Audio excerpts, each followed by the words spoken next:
Le RSI, à part ceux d'entre vous qui sont travailleurs indépendants, vous ignorez certainement de quoi il s'agit. On va essayer de vous la faire simple. RSI, ça veut dire Régime social des indépendants. C'est la caisse de sécurité sociale des artisans, des commerçants ou encore de ceux qui exercent une profession libérale. En gros, c'est votre boulanger, votre épicier ou encore votre médecin. C'est une protection sociale obligatoire qui réunit plus de 5 600 000 personnes en France. Problème, depuis la fusion entre URSSAF et RSI en 2009, pas mal de soucis d'ordre administratif ont fait leur apparition. Lionel Canesi en a listé 3 au micro de City Post. On a plusieurs problèmes. On a déjà un gros problème d'affiliation. Donc, un chef d'entreprise crée son activité, se demande son affiliation. Les affiliations ne se font pas.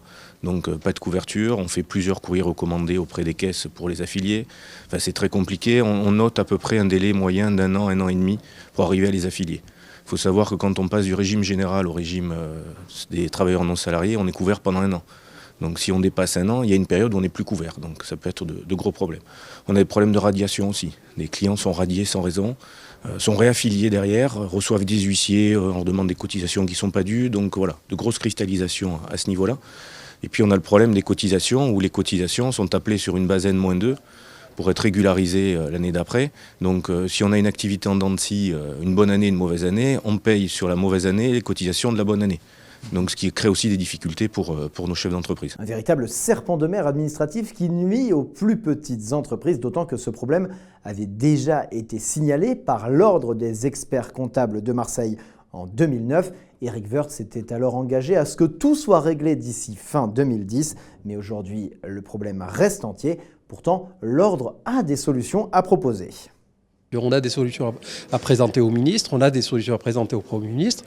C'est ce qu'on appelle l'auto-liquidation. Ce qu'on fait aujourd'hui pour les salariés, les déclarations sociales avec paiement à la clé, on souhaite le mettre en place pour les non-salariés, les travailleurs non-salariés. Donc c'est une solution concrète. D'accord, mais alors qu'est-ce que ça va changer ?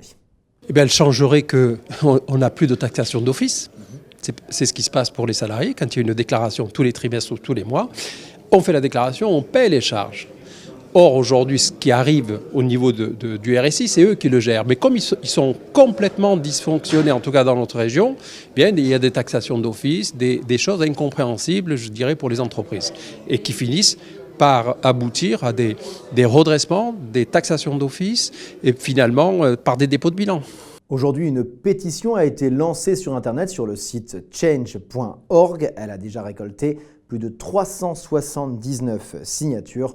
Mohamed Lakila espère en récolter 10 000 et voir cette mobilisation s'étendre à l'échelle nationale.